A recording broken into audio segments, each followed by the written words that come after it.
Alright, so I've been putting off making this video for like 2 months now.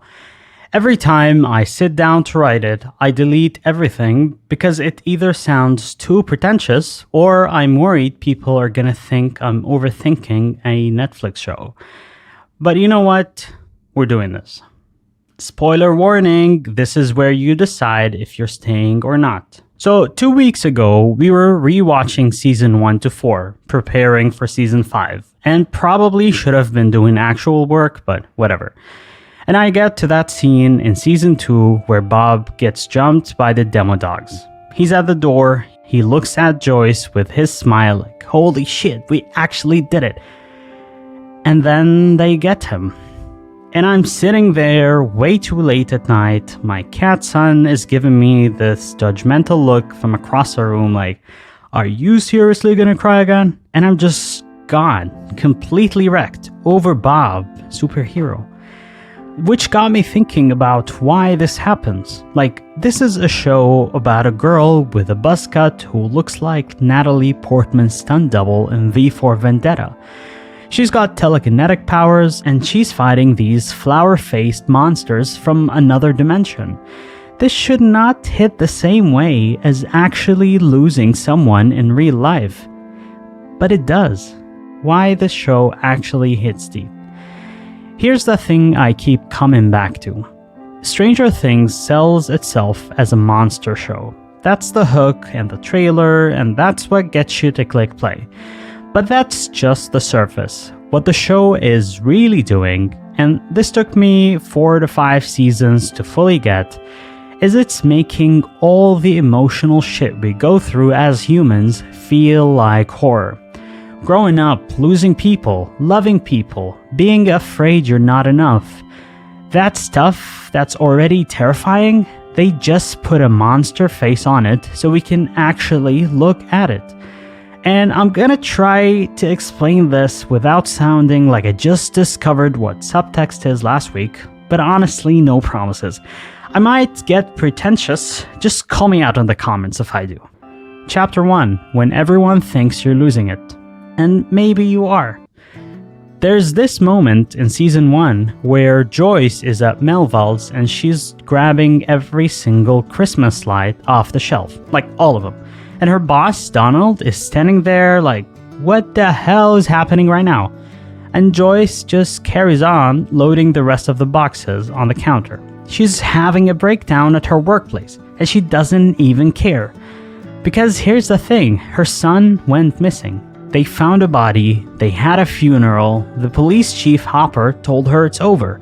Literally everyone in town has moved on. And she's the only person who believes he's still alive somewhere.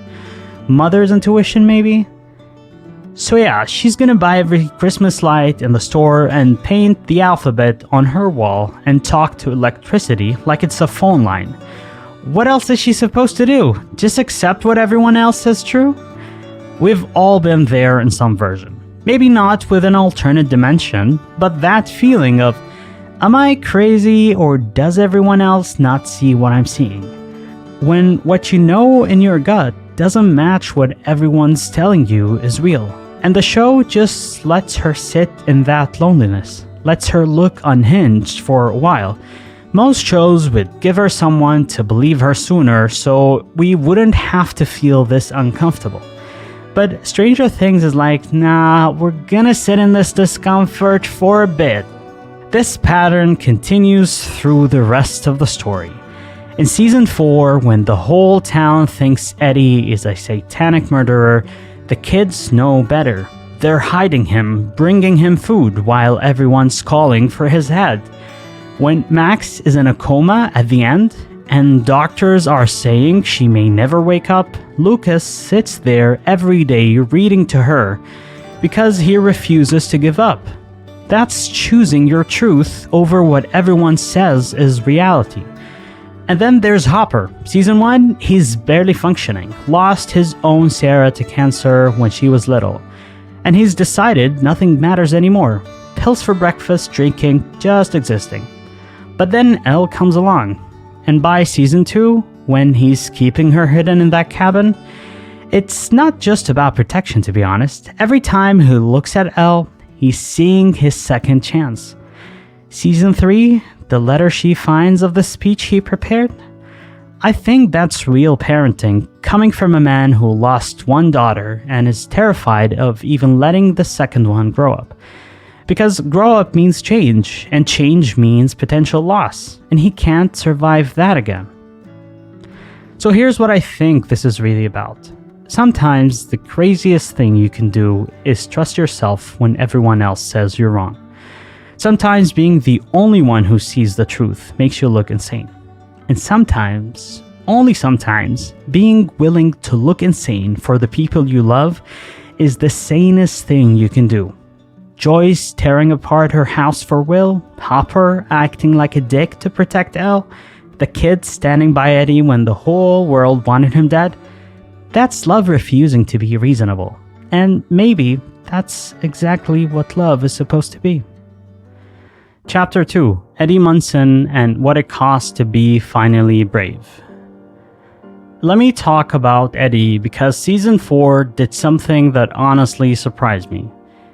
Eddie is the metalhead who runs the D&D club at school. He lives in this trailer with his uncle, and the whole town already thinks he's gonna amount to nothing. He's the freak, the devil worshipper, the guy who deals drugs and makes satanic panic parents nervous. Then Chrissy dies in his trailer, and suddenly he's not just a freak, he's a murderer, a cult leader. The entire town wants him dead. And then a few episodes later, in that scene in the Upside Down, when he's internally thinking about being tired of running, he decides that's it. He cuts the rope, goes back to draw the Demobats away, and goes off of his bike to fist fight the Demobats, knowing it's probably gonna kill him. And it does. And then Dustin holding Eddie as he's dying. And Eddie goes, "I think it's my year, Henderson. I think it's finally my year." Eddie spent his whole life running, from his parents' mistakes, from the town's expectations, from being the freak everyone said he was. And the one time he stopped running, the one time he stood his ground and was brave, it killed him. And nobody even knew. The town still thinks he's a monster. His name is still Mud, but Dustin knows. The party knows. And maybe that's the thing about heroism that nobody tells you. Sometimes you don't get the recognition. Sometimes you die proving something to yourself. And the only people who know who you are the ones who loved you anyway. Eddie didn't die to become a hero to Hawkins. He died to stop being a coward to himself. And somehow, that makes it hurt even more. Chapter 3, Will Byers and the exhausting work of hiding your true self. Will's arc across 5 seasons kind of hits too hard if I think too much about it, coming from a person who's had a terrifying childhood. Season 1, Taken. Season 2, Possessed. Season 3, watching everyone grow up without him. Season 4, the side character. That scene in Season 3 where they're all focused on their relationship and Will just wants to play D&D like they used to, Mike snaps at him about how they're not kids anymore. Will rides off alone and tears down Castle Byers in the rain because nothing feels safe anymore, and everyone's moving on without him. Season 4 and 5, Will is dealing with feelings he doesn't know how to talk about. And you can tell Jonathan knows something's going on with his brother. That whole conversation in Season 4 where Will is supposedly talking about Elle and Mike, but he's really talking about himself. And then the painting he makes for Mike, the way he looks at him when he thinks no one is watching. Jonathan trying to tell him, "You can talk to me about anything." And Will just nodding but not being able to say the thing. That's the specific pain of being seen but not being able to show people all of you. Of having people who love you but being too scared to let them see the real thing. And the show treats it so gently. Doesn't rush it. Lets Will carry this the way so many people have to. You know what's exhausting? loving people while hiding parts of yourself from them, wondering if they'd still love you if they really knew you. Will spends 5 seasons surrounded by people who would die for him, and he still can't say the thing. Not because they wouldn't understand, but because saying it out loud makes it real, makes it something that can be rejected. And I think a lot of us live like that, surrounded by love but convinced we're one truth away from losing it. Will's story is about how sometimes the scariest monster isn't in the upside down. It's the fear that who you really are is too much, too different, and too wrong. But the only way to kill that monster is to let yourself be seen anyway, even when your hands are shaking and you're terrified. Chapter 4. Bob Newby and Why Good People Die Too. Okay, so Bob. Let me tell you about Bob because this is where I completely lose it. Bob is just a good person. That's it. He's not cool. He's not the hero type. He's just genuinely good. Works at Radio Shack, tries to help Joyce and her boys, suggests they move somewhere quiet where things might be normal. He's trying to be a good stepdad to kids who've been through hell. And God, I wish I had someone like him while growing up. In season 2, everything goes sideways at Hawkins' lab. And Bob could leave. Should leave, honestly. This isn't his fight. He hasn't signed up for all of this, and nobody would blame him for running. But he stays, figures out the computer system, resets the breakers, gets them to safety. And that hallway scene, him running from the demo dogs, he's almost there, he's gonna make it. He looks at Joyce and smiles, and then they freaking get him. Just tear him apart while Joyce watches. Here's the thing about Bob that has a soft spot in my heart. He was good. Not complicated good, not good despite his flaws good, just good. And it didn't matter. The universe doesn't care. He died scared in a hallway while trying to save people who weren't even his family yet. And Joyce had to watch, had to stand there and watch him get torn apart. The show is telling us something we don't want to hear. Goodness isn't armor. Kindness isn't protection. And sometimes, and I would argue and say most of the time, terrible things happen to good people, and there's no lesson, no moral, no reason, just loss. Bob loved Joyce and her boys, and it cost him everything. And they didn't even get to say goodbye. God damn it, I'm crying again. That's not fair. And maybe that's why we cry so hard for Bob. Because he reminds us that love doesn't come with guarantees. And being brave for someone doesn't mean you get to stay with them. Sometimes being brave just means you loved them enough to try. Chapter 5, Hopper and Elle, or What It Looks Like to Love After Loss. This relationship is the emotional core of the entire show, and I'll fight anyone who disagrees. Season 1, Hopper's barely alive. Lost Sarah, just going through emotions, waiting to die. Then he finds Elle in the woods and starts caring again. Makes deals with the lab to save her, risks everything. Season 2, he takes her in, and yeah, he's overprotective, keeps her locked up too tight, but watch those scenes of them together, teaching her words, making Egos, watching TV.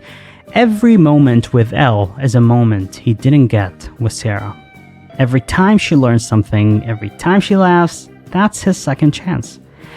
Their fight hurts because they're both right. He's terrified of losing her. She's terrified of never living. But that letter in season 3, that's real love, coming from a man who lost everything, learning to let someone grow up, even though growth means risk and potential loss. Season 4's reunion, when they finally see each other after he escapes, no words, just holding each other and crying. Hopper spent years in a cave, and not the Russian prison that came later. The cave was grief. It was numbness. It was being dead while still breathing. Elle didn't pull him out because she needed him, though she did. She pulled him out because she made him need her, made him care when he decided caring was too dangerous. And that's the terrifying thing about love after loss, isn't it?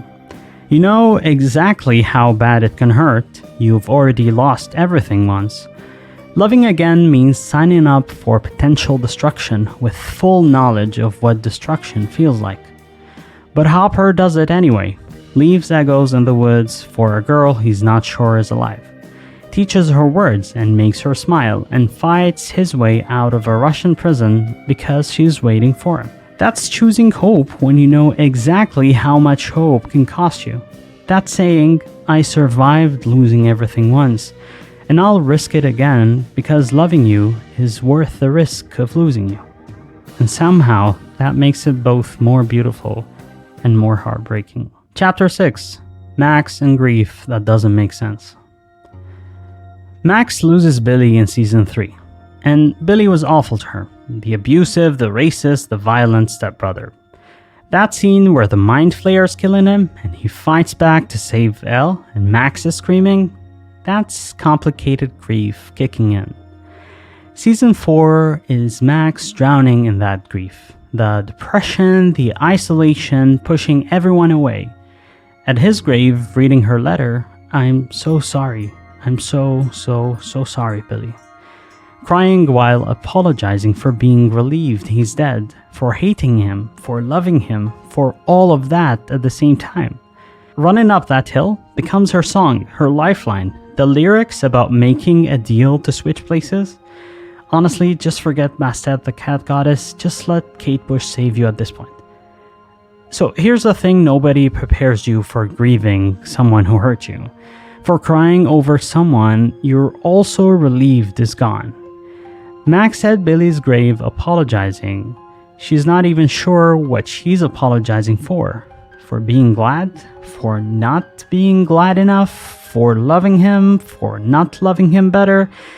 Grief is supposed to be clean. You lose someone good, you're sad, you learn to live with it. But Max is drowning in grief that doesn't make sense. Guilt that has nowhere to go.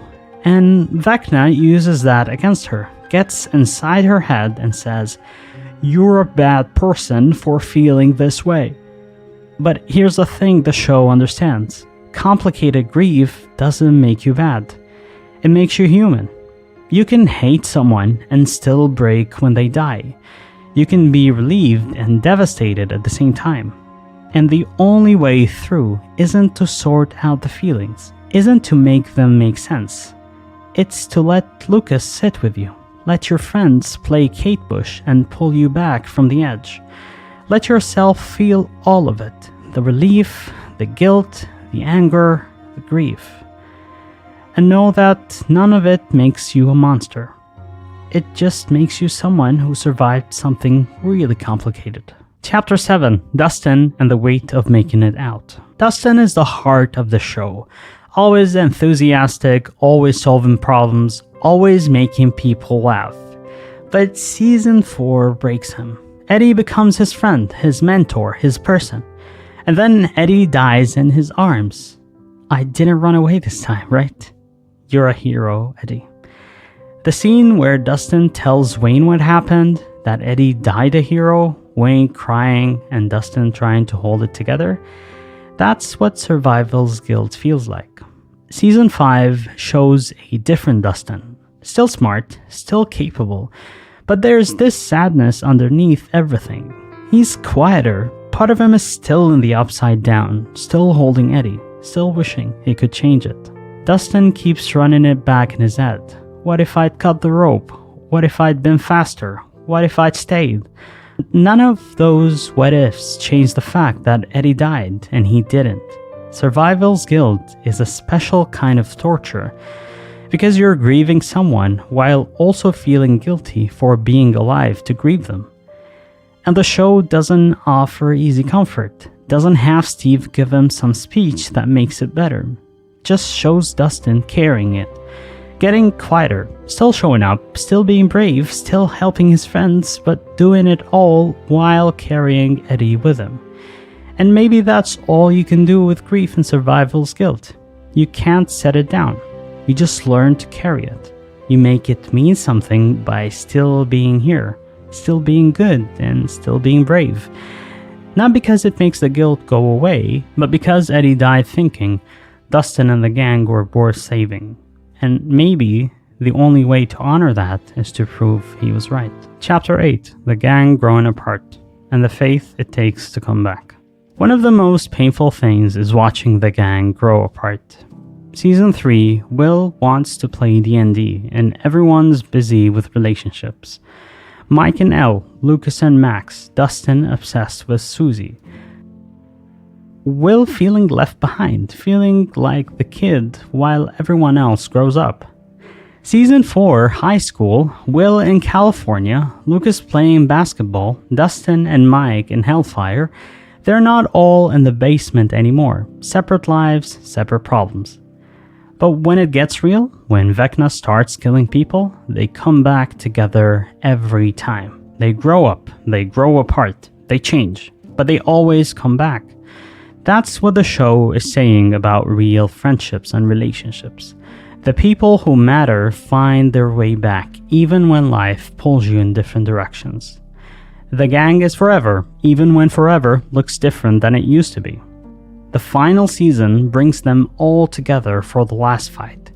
They're different now, older, scarred, carrying glasses, but they're still the party, still the kids who faced down a Demogorgon in Season 1, who closed the gate in Season 2, who fought the Mind Flayer in Season 3, who defeated Vecna in Season 4. Here's what the show understands about growing up, and it's that people change. They date, they move out, they find new interests, they become different versions of themselves.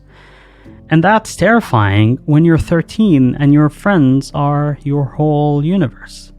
Will tearing down Castle Byers in the rain is about watching your childhood end and not being ready, about everyone moving forward while you're still stuck. But here's the other thing the show understands. Real friendships and relationships survive that change, not because you stay the same, but because you choose each other anyway. The gang doesn't work because they're still playing D&D in Mike's basement. It works when it matters, when the world is ending, when someone needs help. They always come back, every time. You can grow apart and still be family. You can change and still choose each other. That's what true love is. Chapter 9, Joyce and Jonathan and the cost of always being strong. Joyce has been through hell, lost Will twice, watched Bob die, watched Hopper die, worked herself to the bone to keep her kids safe, never stops fighting, never stops protecting, and that's just exhausting. Season 4, she gets that doll from Russia and realizes Hopper might be alive. Drops everything, flies to Russia, risks everything, can't give up on him. Same woman who communicated through Christmas lights in Season 1, who refused to accept what everyone said was true, Joyce Byers doesn't give up on people she loves, even when it costs her everything. Jonathan's been carrying weight since childhood, raising Will, caring for Joyce, working after school. By Season 4, he's smoking weed to cope, to take the edge off all that responsibility. Nancy doesn't get why he's different, why he's pulling away, but it's because he's tired. Been the adult since he was a kid, and doesn't know how to stop. There's this thing nobody tells you about being strong. You don't get to stop. Joyce doesn't get to fall apart because who would take care of Will and Jonathan if she did? Jonathan doesn't get to be a teenager with teenager problems because someone has to make sure there's food and Will gets to school. And that responsibility doesn't come with an end date. Joyce and Jonathan aren't heroes. They're just people who didn't get the option to not be strong. And that's its own kind of breaking. Chapter 10, The Music That Holds Your Grief. Can we talk about the soundtracks? Because whoever made these tracks didn't just write songs for TV. They made emotions you can hear.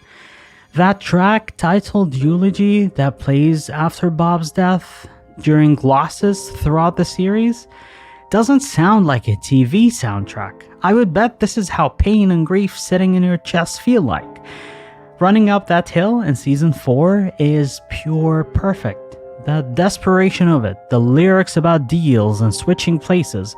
When Max is running from Vecna and that song kicks in, that's the show saying art can literally save you when nothing else will. I've been there, you've been there. The synth score throughout has this 80s quality that's nostalgic but unsettling.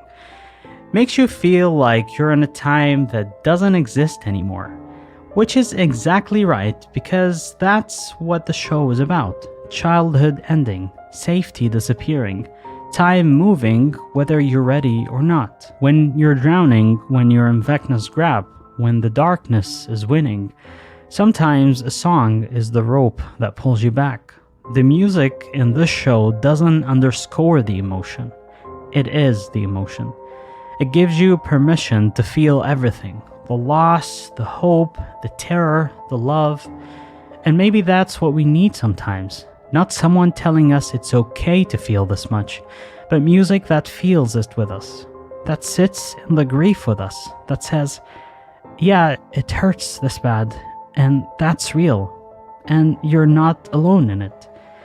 The music understands, and sometimes that's all we need. Closing. Why we keep choosing to feel this much. 5 seasons of emotional hell. Watching kids fight monsters and lose people and grow up too fast. Crying over Bob and Eddie and Billy and Barbara and Hopper's letter and Max in a coma. Why do we keep watching? Why do we keep coming back? Because the show understands something about being human, about loving people in a world that takes them, about staying soft when the world tries to make you hard, choosing connection when isolation feels safer.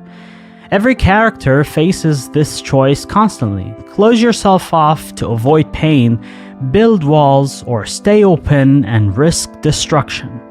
Joyce stays open, keeps loving, keeps fighting, keeps believing even after losing so much. Hopper learns to open up with Elle even after Sarah. Steve discovers real friendship after losing shallow popularity. Dustin keeps caring after Eddie. And hopefully, Max choosing life after everything Vecna took. They all have every reason to give up. Go numb, stop caring, and they don't. That's the real heroism, not fighting monsters, fighting the urge to become one, fighting the urge to let grief and trauma turn you cold and closed. So why do we keep coming back to this show? Why do we let it wreck us over and over? I think it's because somewhere deep down, we know the world is trying to make us harder, trying to teach us that caring too much is weakness, that staying soft is dangerous, that protecting yourself means building walls. And this show comes along and says, no. Actually, the bravest thing you can do is stay open. It shows us Joyce refusing to give up, Hopper learning to love again, kids on bikes fighting for each other, Eddie dying to prove he wasn't a coward. And it reminds us that we're capable of that too, that staying soft in a hard world isn't naive, that loving people when you know you might lose them isn't foolish. It's just human. We keep coming back because we need the reminder that connection is worth the risk, that showing up matters, and that people who believe you when you sound crazy, who stand with you in the dark, who refuse to let you face monsters alone, those people are everything. And maybe we're all just looking for our party. Our people who'll bike through storms for us, who'll play our song when we're drowning, who'll say, I'm here, you're not alone, we're doing this together. That's why we cry over Christmas lights and Eggo waffles and Bob from Radio Shack, because the show is telling us it's okay to care this much. That's love. That love, messy, terrifying, complicated love is the only thing that actually saves us. And in a world that keeps trying to make us cynical, that message is worth holding on to. Anyway, that's what 5 seasons taught me. Let me know what moment has a soft spot in you, what character you carry with you. Thanks for being here through all of this. See you next time.